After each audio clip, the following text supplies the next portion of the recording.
Today is a very special day. And this interview is a very special one because a few years back in the pandemic, Anirudh Rawal's brother, uh, Aditya Rawal, was making his debut on OTT, and it was the pandemic, and we did a conversation. And since then, we've been so blessed to have so many amazing, amazing conversations, and that was his first UK exclusive.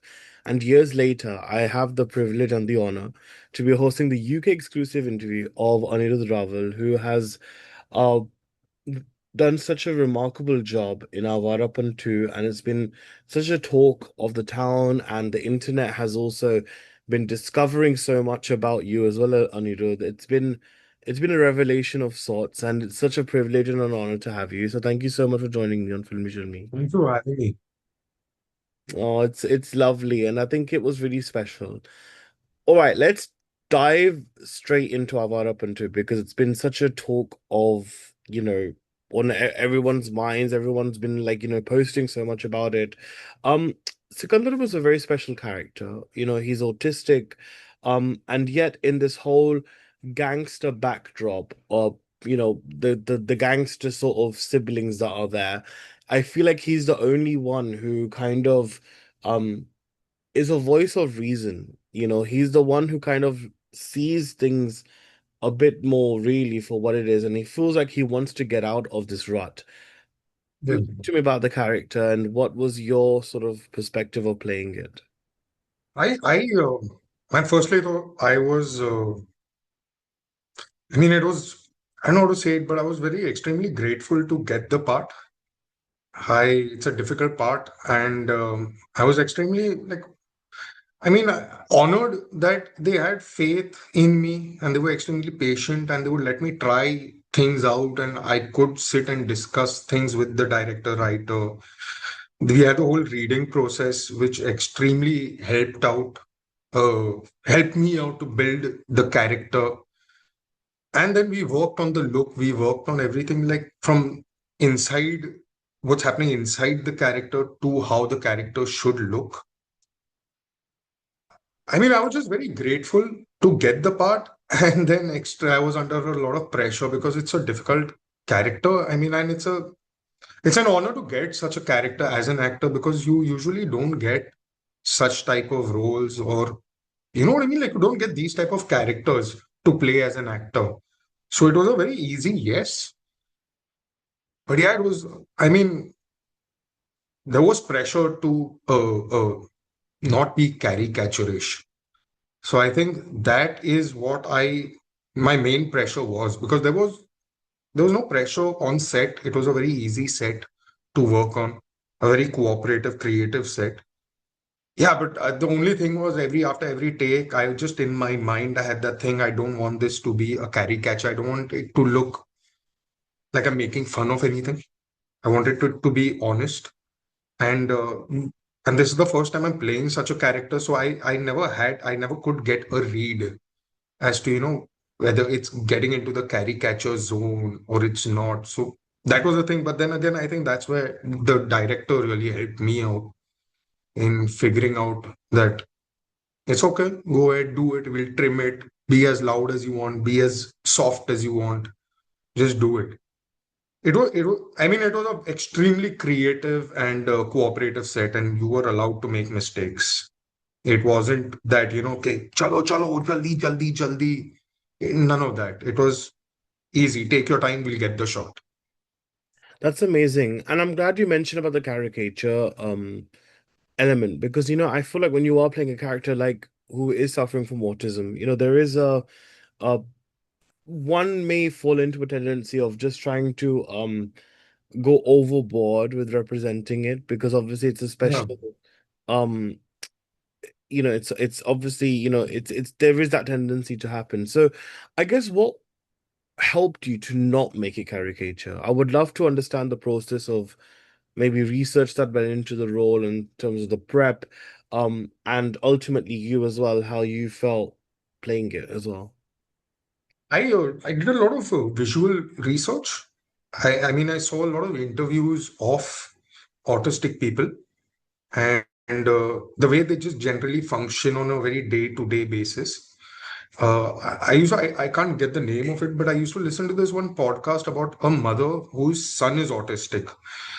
And the problems, I mean, I wouldn't say problems, but how she deals with him, which helped me get into the mind space of the character better. And then the reading process with the director and the writer was extremely helpful because at that point, no, you could kind of you could spitball ideas and you could like okay, so how much do I go? Do I go till here? Do I go till here? We had that range, and then on set it was very easy because the co-actors I was working with were also extremely patient and they were very giving actors. It wasn't just trying to like if I had the liberty to improvise if I wanted to on set, and I don't think I had any scripted lines as such. I mean, obviously, I had scripted lines, but I could tweak them up and down. And there was never a co-actor who went ahead and said, "K, yeah, what is happening here?" Very, very. I mean, I genuinely had a lot of fun, and it felt very easy working with this crew, which I think just gave me the confidence to pull off a character. Like I kind of still believe that under the guidance of Nitin sir, I've been able to pull off such a character comfortably. I think it would be a little different under a different director. That's really interesting, actually. Yeah, and it's interesting that you mentioned it in Kakkar's aspect because, like when we spoke earlier, also, Anirudh, I think I was very what I really liked about the Awarapan too is that he didn't not try to emulate Mohit Suri's world that was in the first film. Correct. He sort of brought his own. For example, like in in Nitin Kakkar's previous films like a Jawani Janeman or you take a notebook, um, stories about finding your identity, who you really are, innocence, children, these are sort of aspects that I feel like have played a really, really big role, I think, in his movies and really encapsulating that world. So talk to me a bit about Nitin Kakkar and also let's delve into a bit more of the co-stars because it's interesting. You had two energies here in terms of, I mean, Sikandar was, kind of caught between two energies, right? He Yeah. had his brother who is very jittery, who's almost like a pantomime villain. He's very much, a broken man who's had a lost childhood, Who has to bear the responsibility also, I mean, of the father figure because and I am not, as in my character was maybe the elder brother, but he would not be able to hold down the family business or the family. So yeah, and I think Puran was, I mean, a very cooperative actor as well, and he's a very talented actor because we used to have discussions and all, and there was one thing which he told me which kind of has still stuck to me. Are you a one choice actor? I don't know, man. I don't think it makes sense in your question right now, but it just I mean, I, I kind of think it just is a follow up to your previous question. There were like there were these small type of things, interactions on set which I used to have, which just made life for me very easy to play the character. And speaking about Nitin, so I mean, he's a sweetheart, yeah. Like he's one of those guys I really want to work with again. I've already started pestering him, saying, "So please give me work in your next film. Please give me work in your next film." Right. Yeah, no, I think it's really amazing. The fact that, that like I mentioned earlier about my observations about his movies, and I think that's exactly why Avarapan 2 kind of has its own identity, beyond the brand and the franchise that it is now becoming. Um, we got to talk about one person though in the film, and that main person, of course, is none other than Emraan Hashmi, right? Like Bats of Bollywood had said, "Akka Bollywood ek taraf and Imran Hashmi ek taraf," and I think that has only gained a lot more steam now, especially after this big success. And I'm so glad that he's got that, and he really rightfully deserves it, and as do everyone associated with the film. Imran, from what I loved about his character, there's this one scene in the film where Sikandar just feels like on the verge of just giving up, and he's literally standing on the edge and wanting to jump off a really high building. Um, and then the way Shivam comes and rescues him, I love his character Shivam because he really is the man who tries to heal as well as defeat evil. But here Hmm. वो जो evil और good का जो एक फासला था वो थोड़ा सा कम था इसमें, and I just love Huh. the way he played it. I would love to know your experience of not the typical what was it like working with Imran Hashmi, but I guess as an actor, that sense of comfort that we felt from Shivam and Sikandar, how much of a comfort did he make you feel as well, from the acting perspective? Yeah, I mean, from the get-go, like we met, I think a few days prior to shooting at the office, and obviously intimidated, man. It's Imran Hashmi. You're going to be working with him, and it's not just like he's in a different scene and you're in a different scene. You're all up there together. But it was very easy, yeah. I mean, he's a very nice person, very kind person. Like and like there was this incident where we were shooting and there was something which was required technically, but I was not being able to uh, give that technical aspect bit of it.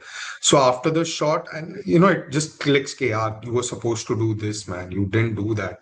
So there's a point where I hug him or something, and I went like, "Yeah, shit, yaar." And he just goes like, "Hey, no, no, it's all cool, man. Don't worry, it's going good. It's going good." So in the next take, you go like, you're not bogged down in the next take of having to meet that criteria. You just go like, "Hey, we can do it. Like I will do it better now." You just get a very weird confidence boost working with these guys. And he also would let you try things. He'll give you advice. Yeah.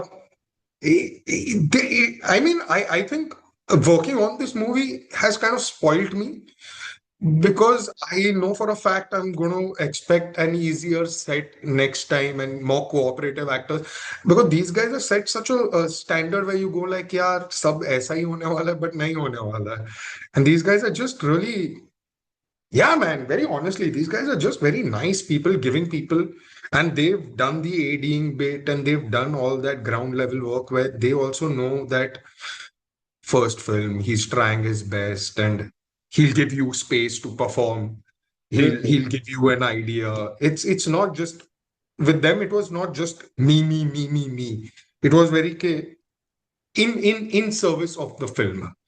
Right. It seemed collaborative, right? And I think Yes. that's what really came across as well as audiences when we watched it. Um, but let's rewind a bit more because we delved straight into the craft aspect. Um, how did the conversation of you getting Awarapan to actually come about? Because I think it was such a pleasant surprise, for all of us to then discover, like, oh my Yeah. God, this is Anirudh Rawal who's in the film. I've I've been doing theater for a while. I worked in Scoop and I've been doing the audition rounds, man, where you message people every month saying, "Hi, sir, my name is this, and I would love to do a job." And I happened to get this audition, and I did a round or two of these. I met the director, and I think I think what I thought of the character and what the director thought of the character, I think it kind of matched. And yeah, Wow, this is very interesting, Anirudh, because contrary to what people would think, because you are Swaroop Sampat and Paresh Rawal's son, right? So people would think, easily that, oh, but his dad is very well connected in the industry. He's a legend. So obviously it's easy for him to, get roles. But, from the way you've described it, this is a hustle which kind of seems somewhat relatable, for other actors out there who don't have those connections. Um, what would you say to those who have had this myth, and how would you bust that myth that, if you are born or you are related to someone in the film industry, that easy access equals easy work, you know? Hmm. How would you kind of describe that? Because I think it'll be really nice to understand your part of that, because I think it'll just be really good to hear your perspective on it. I think very honestly, it you might not. This is what I feel. Okay, and this is what has been my experience. Uh, y- you might get a meeting, but you might not necessarily get the job. The job in the end is on, I mean, your skill or how you do the audition. I guess, yeah, but hey, man, it's. I would say it's easier for me than it is for the other guys. It's still a struggle to get the next job, but realistically speaking, it is slightly easier Hmm. than the other guy. Yeah, I mean, you do definitely have the access part of it, Yeah, because obviously the access that you might have, it might not, others might not have, right? correct. So Yeah. it is something, but I think that's the most beautiful thing though about you and Aditya both, is that you hustle. Like, you're not worried to hustle at all. And I think that is something which I think is so rare, and I think your father also has kind of, and your mom as well, has kind of lived that legacy as well, right? Of Hmm. hustling, which is incredible. And I think it's come down so beautifully as well in both of you. I think the motto is work on your craft, put your head down, and yeah, put your head down and work on the craft. Mm, And yeah, no, correct. So you mentioned Scoop earlier, yeah, and you played a role in Scoop as well, Hansal Mehta's series on yeah. Netflix. What a lovely, I mean, what a great show, first of So all. yeah, And honestly, it was a lovely role as well, because your role was the most pivotal part, which is then why Jigna Vora then gets, caught up and embroiled in a crime which he never essentially commits. correct. Yeah, It's interesting, isn't it, how innocence and crime sort of are two acting roles that you've done, have kind of been in the world about innocence and crime, and yeah, getting caught up as a sort of subliminal theme in both correct. of them. um what is it, do you think, about these two roles that have come to you, or that you've kind of done, that's kind of I guess why directors might have levitated and gravitated towards you, I guess, in that sense. What do you think it is actually that kind of has, you know, come to you? It's a bit of a hypothetical question, but Oh I'll ask you. man, I really don't know. I mean, it's um, I'm grateful for both these parts. So I don't know, man. Like I really don't know. I've always wanted to work with Hansal Mehta. Obviously, my brother had worked with him, and I've seen his work, and I was a major fan.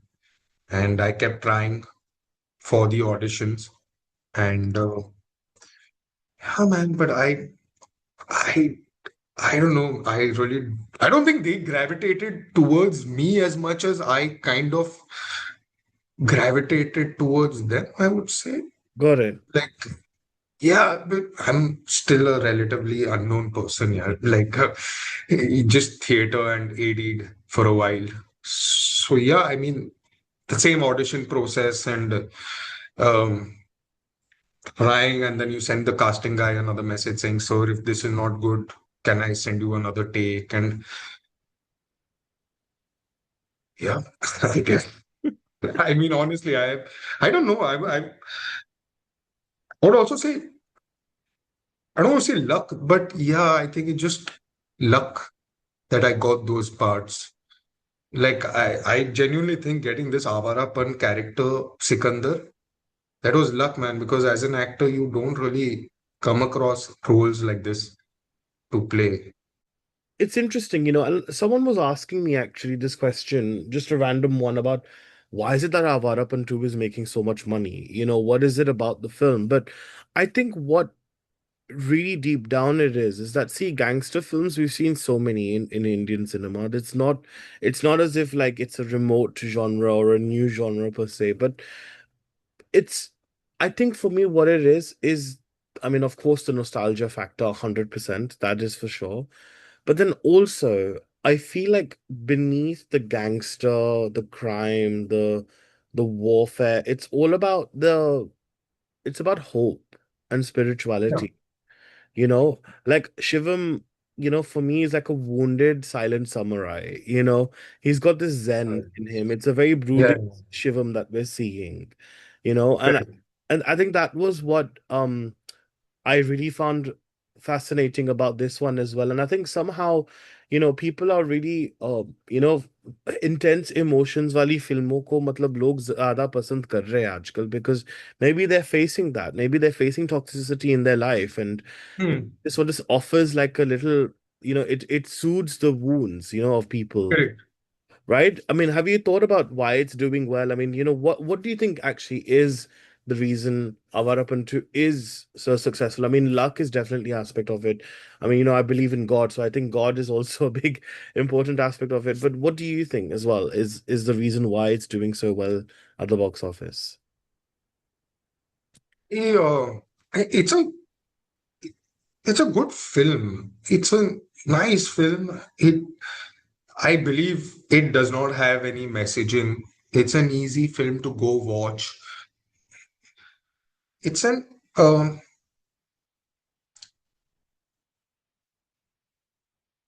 yeah, man. Like I think nostalgia might bring the audience into the theater, but independently, it's a strong film. It's it's a beautiful looking film. It's yeah, and I personally believe that if something's going good, I don't want to overthink it, and you know what I mean, like jinx it or something. So So, I'm just happy that it's going the way it's going. no, I'm glad as well. I'm glad as well. I think it was a very satisfying watch, among my favorite watches this year. But what is also very interesting, Anirudh, is that you've been an AD also in your career. In fact, most of the beginning and the initial stages of your like sort of mainstream film journey has been through ADing, and you've what AD'd with on two big films, that's Yeah. Sultan and Tigers Zinda Hai, Yes. right? Mhm. And And Bharat and Jogi and a few ads here and there. Yeah. wow, I mean, lovely experiences, and it's quite interesting you worked on Sultan because again, Sultan is also about redemption. It's about redemption. Mm. There's that whole arc about redemption. There's also action involved in Tigers in the Hair, and it's also about good versus evil, and good overcoming evil. So it's quite interesting because now when I look at the roles that you're doing, and then I look back at the films that you AD'd, it feels like it was all written in the stars for you. Actually, it all feels like this. And but the fact that you've aided on such big films, right? And the director, I mean, Ali Abbas Zafar made both those films, but when you kind of like work on the sets, observations must be so many, right? As an Yeah. actor, because you understand what the director wants, the visual grammar. Uh, Correct. how has that really rubbed off on you as an actor? Because you were already a theater actor any which ways, right? Huh. So you've already had that raw, authentic ways of acting, but then you've also had these observations in these larger than life, big scale films. So how has that really accumulated in you as an artist as well? I guess it would be one thing I learned as an AD in respect to acting would be how much you're supposed to perform for what lens. And the actors I've worked with have had this great sense of how it's going to be edited and how it's going to be used. So I mean, I've not developed that skill, but they know exactly how much to perform for for this lens or this lens. And yeah, and I think it's yeah. I mean, as an actor, these are the things I've kind of noticed. Right. I'm actually really curious. So how did like becoming an AD kind of come into your life? Actually, I would love to know what life was like before that and how it came into your life as well. I used to do theater. I still do theater, but I wanted to work in films and on TV, in the web thingy. Uh, I I personally feel what you learn on the ground, like on, is more is very different and more useful than what you might learn in an acting school. Because like in acting school, they'll teach you everything, but then when you are on set, the organized chaos and the thing of time, it changes everything. It's like, one of those things where they say you can make your battle plans and everything, but everything changes once the first shot is fired. So I think that is what set life is like. The second you are on set as an AD, filmmaking, school theory, everything is put aside. And yeah, I thought that experience was what I needed, because I've never, not been on set as an actor. I wanted to experience that before I get into that. And then the thing is that ADing is highly addictive. So you kind of need to consciously at one point be like, I need to stop and focus on actually what I want to do. Mm. So the 18, did you have to like apply for it, or was it like a call out that they said that they needed, or did you just kind I of know I people? interviewed, I'd interviewed with Abhiraj.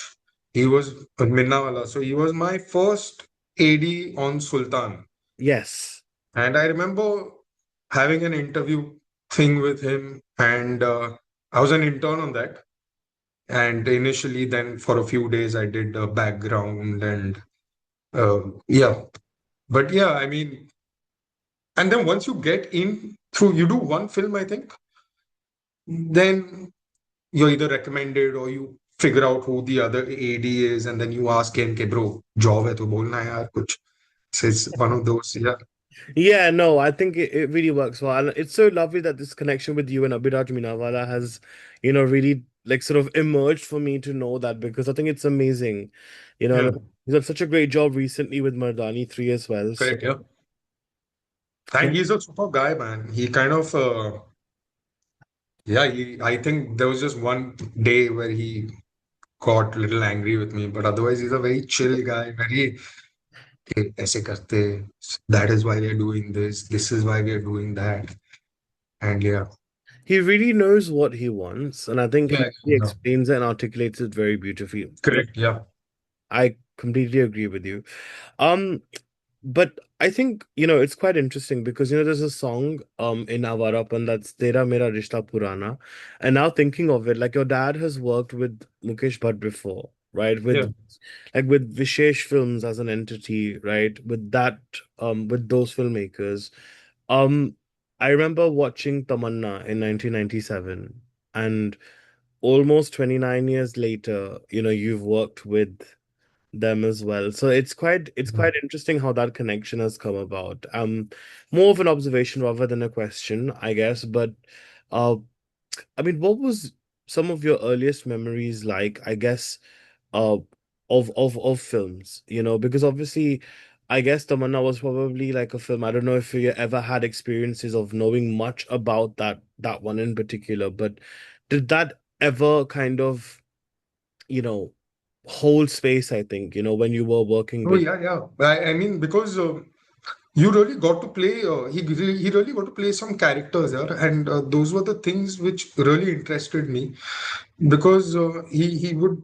I mean, I don't know what the politically correct word is, but he got to play. He in Tamanna he had a very interesting It was character. like I believe it was a transgender character, if I'm not Yeah, mistaken. Yeah. and he got play like in Hera Fairy, the type of characters he's got to play. Then he in the movie Sardar. Um, then there's this one movie recently which has come out which I really like called The Storyteller. Yes. So I mean it has always been these type of characters you get to play, because he used to do that in theater also. They were just not. Uh, I don't know how to say it, but it seemed like something you have to put effort in, not just learn your lines and go to set. So that is what really drew me, and the chance to be something you are not, something you will never get to be. I find that bit very interesting. where you can, yeah, you can be somebody else for a day, every day, till they say rap, go. It's like being a chameleon. Like I think you literally have to become a chameleon for this Yeah, profession. yeah, yeah, yeah. Like, अगर आप नजर आते हो, like अगर, if even hints of your actual personality comes into a role, I feel that really distracts audiences. You've really Correct, yeah. amalgamate. Like, for example, I could not tell that you did Scoop and you've Huh. done Awarapan too completely. And I think, credits go to you that you have that skill and that ability and that talent to really do that as well. So I must congratulate you as well on that. Thank you. Well, look, all said and done, Anirudh, you have arrived. I think you've definitely caught a lot of eyes with Awarapan too. It's definitely creating a lot of noise, box office wise and otherwise as well. Uh, I'm sure you are yearning to play a plethora of roles of different shades.